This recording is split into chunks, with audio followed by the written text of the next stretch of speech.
If you would have been alive and rich in 1917, you might have visited an art exhibition in the New York Grand Central Palace. There would be a lot of artworks, paintings, sculptures, but maybe one would stand out to you. A literal urinal made of porcelain presented in this art exhibition as, well, a work of art. It is said to be the work of Marcel Duchamp, and one of its replicas was sold for $1.7 million US. Again, it's a urinal. Or, for a more contemporary example, you visit a display of performative art and come across a 20-minute video of Marina Abramovic eating a large raw onion. Just her taking huge bites of this unpeeled onion and listing things that she's tired of. So, what are you supposed to feel when looking at such a piece of art? And how did this become something you can see at renowned art exhibitions, even though the majority of people probably do not know what to do with this emotionally? This is not an episode on art history, but I did want to use this introduction to get to something related. Or should I say, reveal that this is in fact related to something surprising, but in a way that is not so obvious. To something so big that there could be an analysis of this topic from many different fields, like economy, sociology, philosophy, and, as I mentioned, art. Okay, I will stop going on about this and get to the point. I want to present Pierre Bourdieu, a French sociologist that revolutionized sociology and how it works to this day. So what I want to do in this episode is give an overview/definition of some of his basic terms, but relate everything to examples that are worth discussing under the Bourdieu lens, like sexism, racism, dialects, and urinal artworks.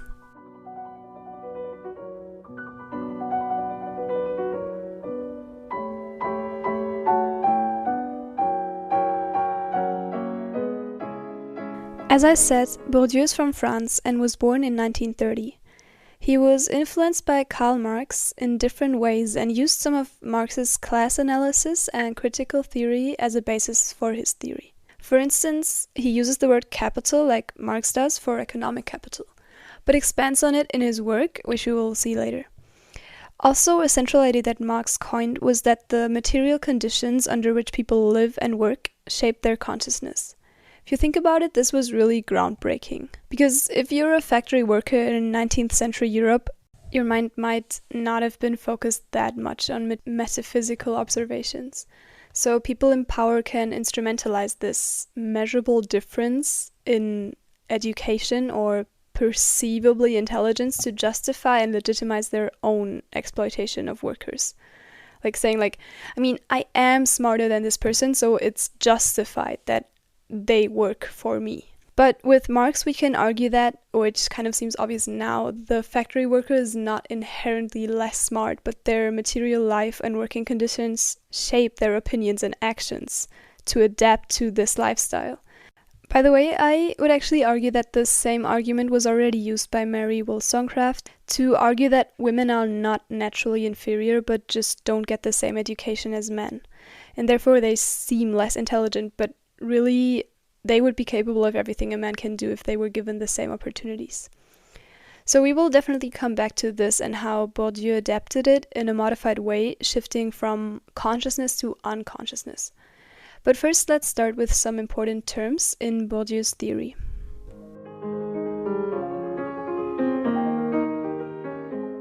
If you hear the word capital, you might think of Marx and communism, or you might think of just cash, I guess. Bourdieu also uses this type of capital in his theory, but it's just one of 4 different types that he differentiates. These 4 types are called economic, social, symbolic, and cultural capital, and we will look at each one of them in the following. But first, you need to know the reason all of these forms of capital are defined for. Bourdieu was researching school classes and their grades in the 70s in France. What he found was that when he compared 2 kids with the same IQ, their grades could be really different, which is not as mind-blowing if it's just one case, of course, but he found that kids from families with higher economic status were the ones that had better grades. It was not a question of their intelligence, so it had to be something else. Something in our society that favors people that already have more money, even in situations where money seemingly doesn't play a role, like in school. Maybe something that contributes to making it so hard to get out of poverty, even if we supposedly have class mobility and are the masters of our own fate.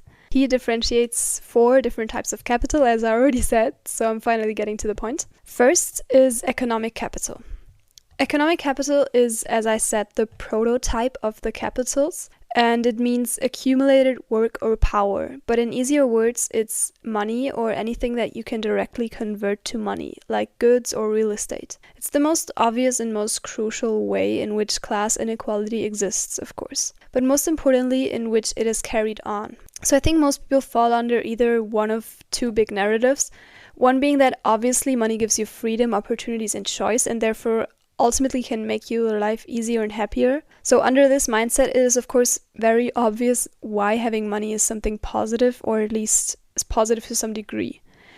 The other mindset is one that I actually find quite a lot in my surroundings in Germany, and I've been thinking about this a lot recently. So it's the belief that aside from escaping actual severe poverty, it is not that aspirable to accumulate or earn a lot of money. I don't know why I'm already giving a second unasked for opinion in this episode, but I'm just going to share this. I've noticed that this mindset occurs often in people that are middle or lower middle class. So you could say that, wow, this proves that money doesn't make you happy because these people think so and they do not have a lot of it. But what I would argue is that this actually is a mechanism of the capitalist system to justify inequality and keep some groups under the moral mindset that money destroys your noble character. I don't know if you identify with this. Maybe it's just me, but I do observe this, and it makes sense to me and also connects to Bourdieu in a way, which I will explain later. So coming back, if you fall under this first kind of pro-money mindset, I don't think it's necessary to give examples for why money can help you in many situations, but let's just name a few anyway. One could be financial support during your education and not having to work while studying, which can lead to better grades because you have more free time to focus on your studies. Another would be places that you can only access with a lot of money and which allow you to then form connections with other rich and influential people. But then again, even this access or advantage does not protect you from racial or gender discrimination or any other form of social exclusion based on an easily perceivable trait. So there definitely is more to this than just economic capital. If we stick with the example of places rich people go, you might think of a golf club. Going there does not directly help you make money or increase social injustice. If anything, you lose money because you have to pay for membership. But it can help you accumulate a different form of capital, namely social capital. What you can already see with this is that the 4 types of capital Bourdieu distinguishes can be converted into each other. For instance, having economic capital and access to said golf club can help you meet rich people that then become part of your social capital. Social capital is made up of your social relationships, memberships, and the extent of this network, and the amount of capital the members of your network have access to. So it doesn't just matter that you know 20 people. What also counts is who these people know and how much economic, symbolic, or cultural capital these people have.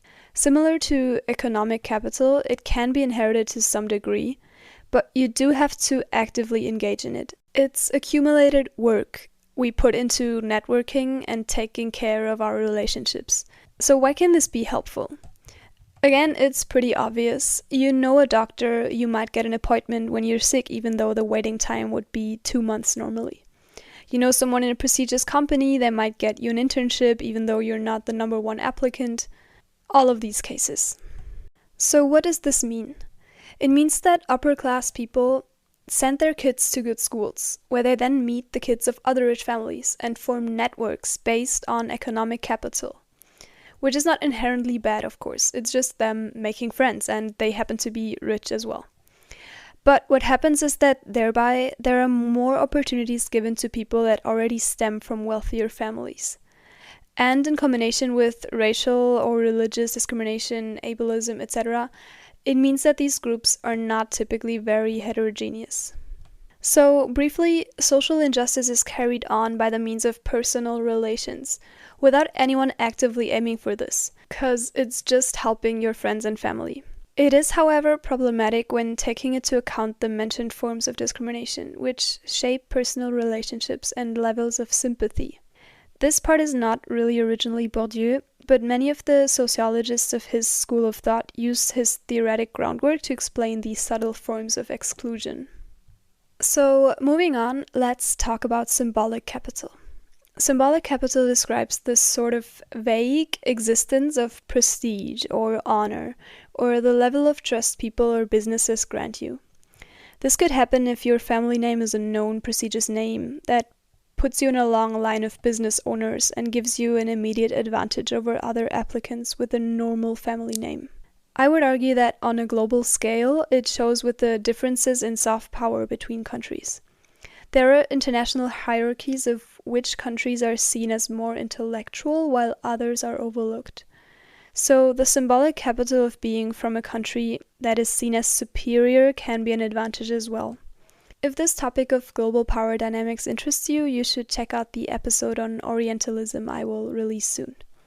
For now, let's remember symbolic capital is a very hard to measure factor that could give you an advantage of better opportunities or positive reactions towards you based on something that isn't really under your control. So far, we have looked at 3 types of capital that exist in the social classes of a society. Basically, all of these further stabilize the existing class order by making it more likely for upper class members to get better opportunities, without this being based on personal effort, as it would theoretically be the case in a meritocracy. I'm not saying that a perfect meritocracy would be the ideal system, but I do think it's worse to think we live in one, but actually having all these mechanisms that favor those already in power. It is a form of justifying the inequalities we can see in the world. Out of the 3 types we looked at so far, social capital might be the most controversial one, as it is not really something we can actively get rid of in the name of more equality. Because if you give a person the position to choose who will be employed next, it is impossible for them to stay completely neutral in their choice. So is it really their fault if they subconsciously choose someone from a similar economic background? And what else could this subconscious choice be influenced by?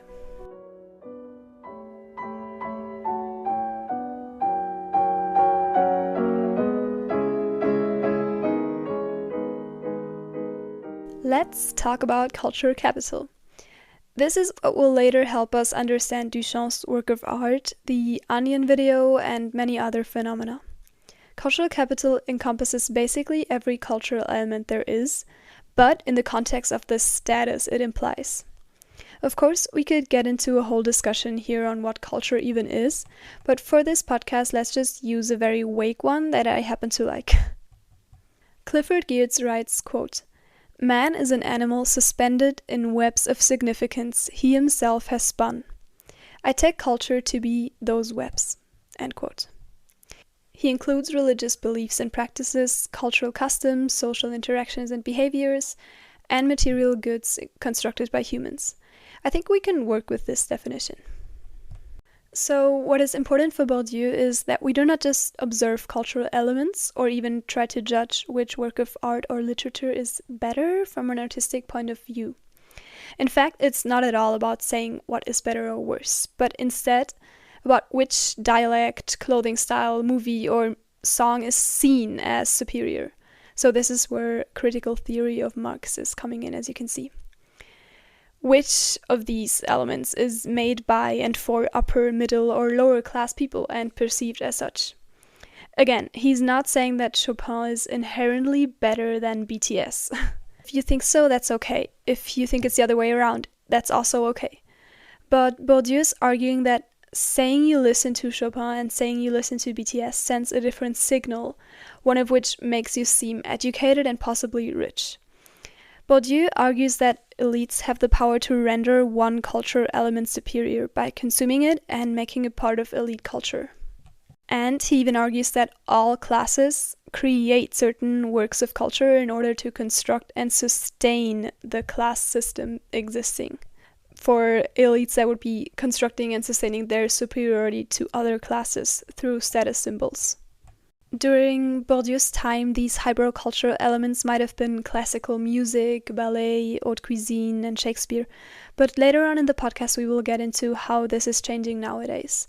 So if you cannot identify with thinking that all rich people listen to Rachmaninoff, then you're not the only one. So you might be interested in the discussion on cultural omnivore later in this episode. For Bourdieu, there are 3 different states that cultural capital comes in. The first one is the objectified state.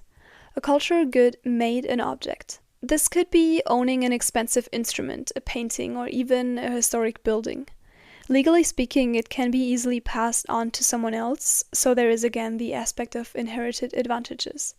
However, the ability to enjoy this object artistically cannot be inherited. That would be part of the embodied cultural capital. By the way, an interesting way to find out how much cultural capital a family has is by checking out the amount of objectified cultural capital in their home, but also the type of it. So 300 Dragon Ball Z books would not give you the same advantage as 300 classical novels that could make it easier for you in school because you already have the material discussed in class, or you can talk about it with your family members. This objectified state is still pretty easy to measure and observe as it comes in the form of visible objects. The effect it has on you, however, is way more subtle. Next, he describes the institutionalized state, which makes cultural capital measurable in a way. It's everything that gives an evaluation or title to cultural and educational phenomena. For instance, academic achievements or music course certificates. In between these, there is a hierarchy that can be visible or invisible. For example, there are university rankings of elite universities all over the world, but of course mostly in Europe and the US, that are seen as superior to other schools. Or in China, for instance, when applying for university, there is a hierarchy of hobbies that you put into your application. So if you played piano or the violin since you were a kid, this is more prestigious than having played the drums or the guitar. This topic is actually pretty interesting because the piano or violin are not traditional Chinese instruments. So it connects to the topic of symbolic capital, which Western classical music possesses more than any other type of music, at least on an academic level. Not me using classical piano music for this episode. There is a cute Chinese movie about this, with a very famous battle of instruments scene.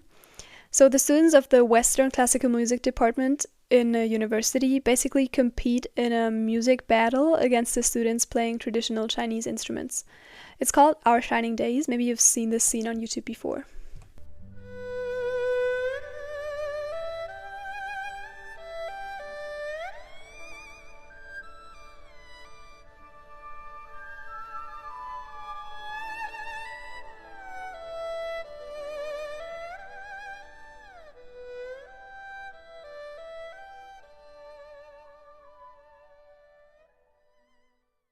This beautiful piece is sadly not from the movie scene because of copyright reasons, but I just wanted to use some piece with traditional Chinese instruments.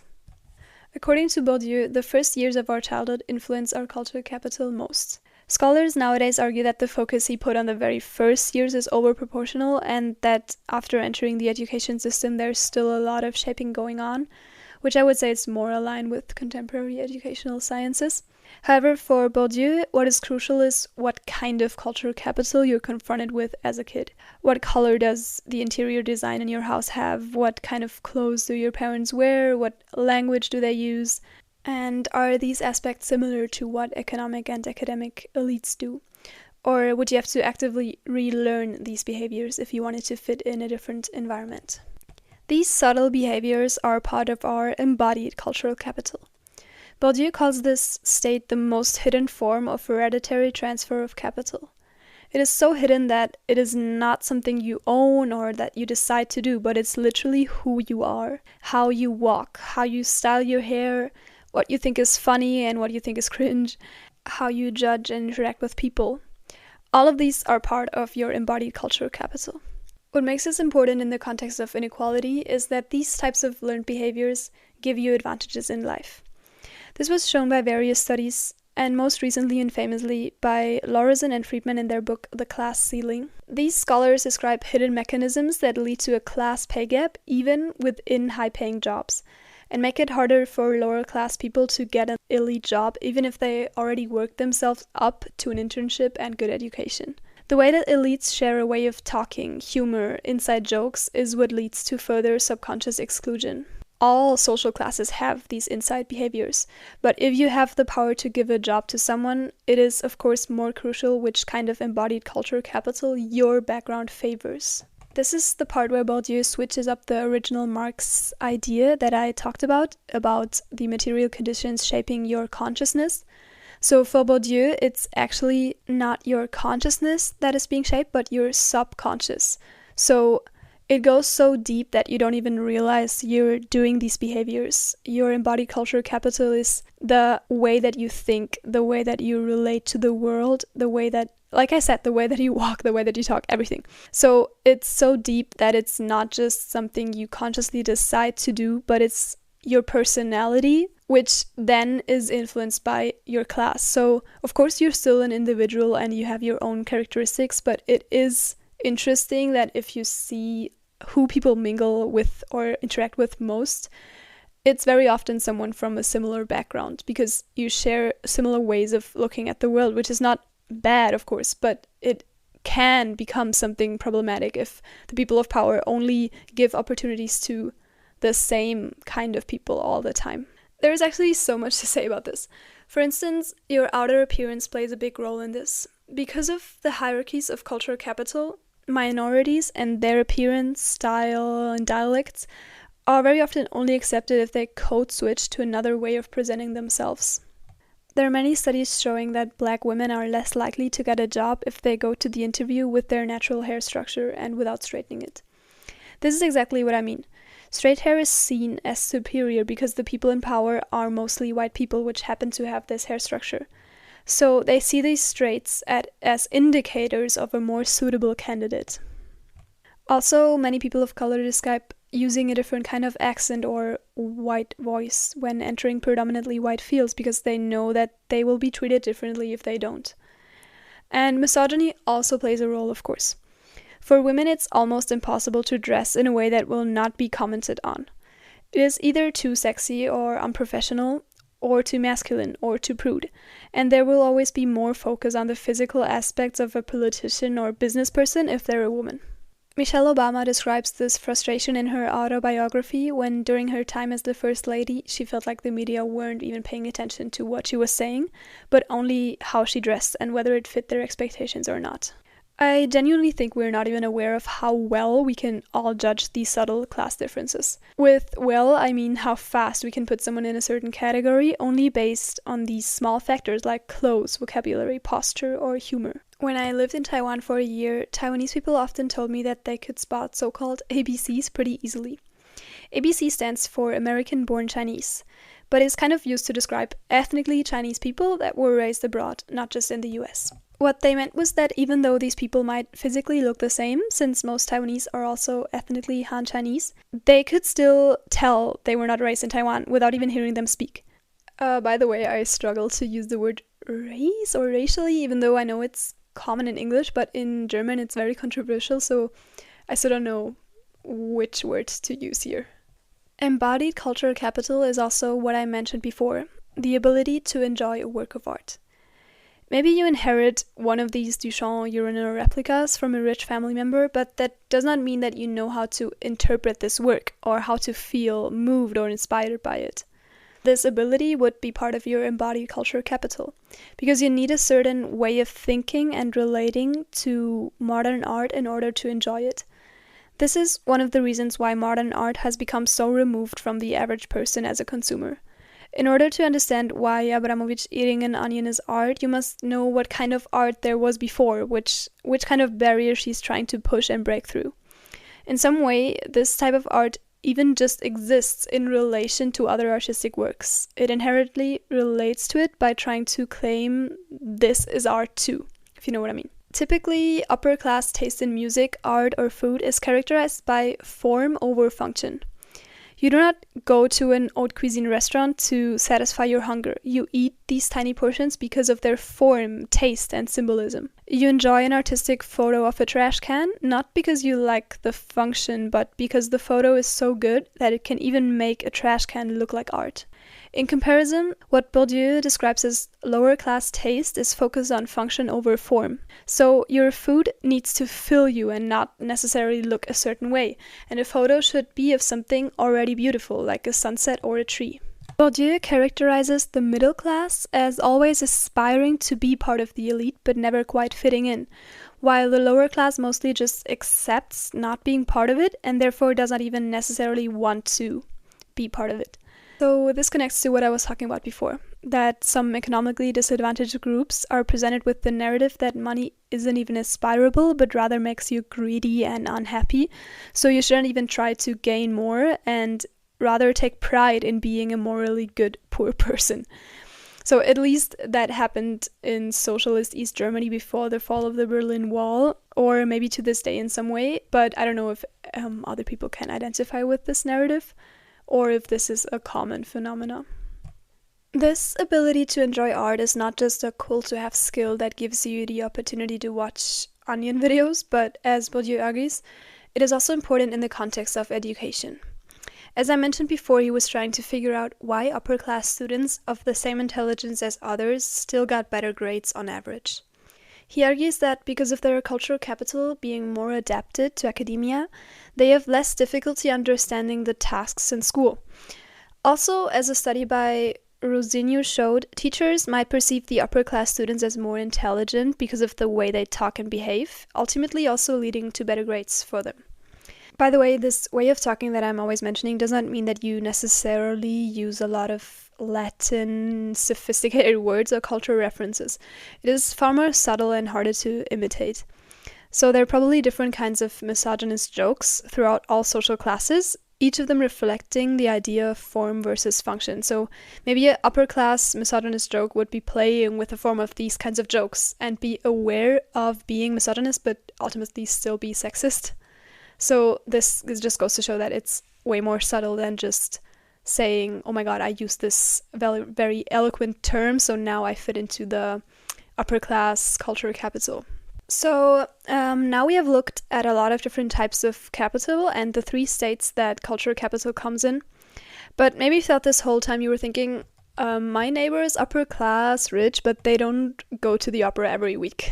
Or no one brags about listening to classical music nowadays. It's not seen as cool or superior. Then you're having the same idea as Peterson and Kern in 1996. Not Jordan. They coined what is called the cultural omnivore theory. Basically, they realized by analyzing qualitative and quantitative data on US Americans' musical preferences that since the 80s, elites have more and more started to listen to lower-class origin music. They also noticed that people were very keen on stating that they're not snobby and do not want to be seen as part of some arrogant elite. I think that is pretty much what we observe today in most social environments. So Peterson and Kern coined the term of culture omnivore to describe these new elites that consume both highbrow and middle or lowbrow culture. They suggest different reasons for this development, most of which describe very positive developments in US politics and society. For instance, they argue that there is less, not no, but less, discrimination against ethnic minorities, leading to more possibility to include their music into the norm.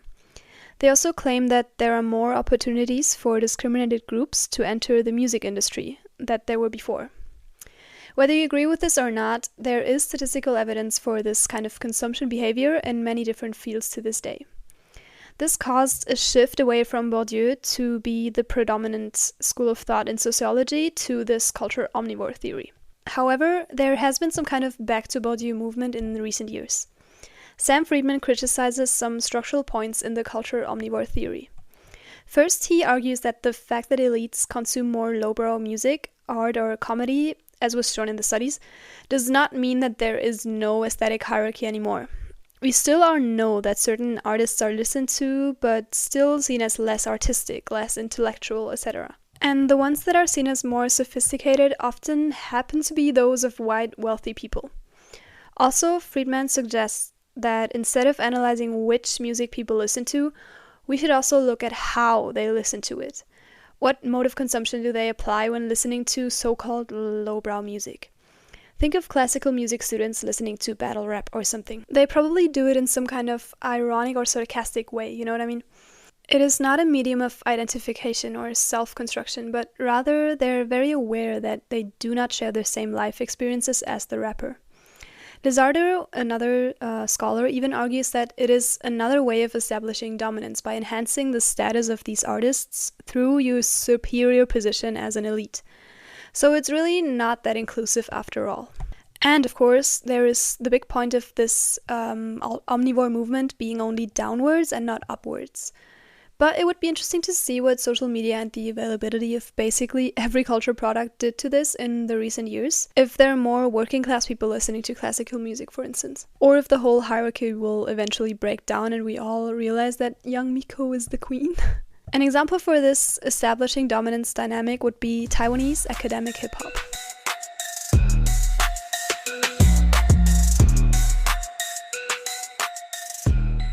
Yes, the word combination academic hip-hop sounds weird, and no, there's probably not going to be an episode in which I don't mention Taiwan in some way. So, Taiwanese academic hip-hop is a genre of music that emerged among elite Taiwanese students at top universities. They took the structure, beats, and attitude of rap music, but write lyrics about them being intellectually superior to others, and use a lot of wordplay and lyrically demanding lines for that. So, in my opinion, culture is an exchange, and I don't think it's forbidden to write songs that way at all. I think it's enriching to find ways of expressing yourself, and I wouldn't want to take that away from anyone. The only problem I see with it occurs when some of these artists use the genre of lower class people, like hip-hop emerged as a way of lower class people claiming themselves a position in the music industry and like protesting against the discrimination they experience. And then these academic Taiwanese hip-hop artists take their mode of artistic expression and use it against them because they position themselves above these groups and describe their superiority. However, you can also argue that the real problem here is the feeling of the social hierarchy being due to personal merit and not heavily influenced by your background. So maybe it's not their fault. They perceive themselves as more intellectual, but it's not because they're personally necessarily arrogant, but just because we have the system that makes it seem like it's their merit to have gotten to this university. And of course it is their merit in some way, but what I mean is like it's their merit, but statistically most probably it's also because of their socio-economic background that gave them an advantage in the application process, in the education they perceived before going to university, and all of these factors. I think you will notice that once you start to observe social phenomena through the lens of Bourdieu, there is a lot that can be explained very well with his theory. Some of it, of course, changed, and France at that time was way more elitist than it is nowadays, or than is, for example, the US, in the way of highbrow culture being perceived as superior or consumed by the upper class. Also, there have been so many economic changes of the middle class becoming way more important and big and wealthy as well, that this like 3-class division that Bourdieu opens up when talking about musical or cultural taste is of course not necessarily exactly the same today, but what I mean is by observing the power dynamics in what is seen as superior or what is looked down on, you can explain a lot of phenomena with his theory. Topics like race and gender were not originally his focus, but were also included now by Bourdieu scholars. There is a great video by Shansby where they talk about aestheticizing racism, which discusses these TikTok femininity and elegance trends. These videos all happen to put typically white styling, hair, and makeup in the elegant category, and typically Afro-American ones in the non-elegant category. So yeah, go check this video out. It's just something that I mention here because it's very explicable with the hierarchy of culture capital, which reflects the racist, sexist, etc. political hierarchy. You get what I mean? There are tons of examples, and I hope you find this way of looking at it helpful. So all my sources are in the description, and I hope you enjoyed this first episode of VSA.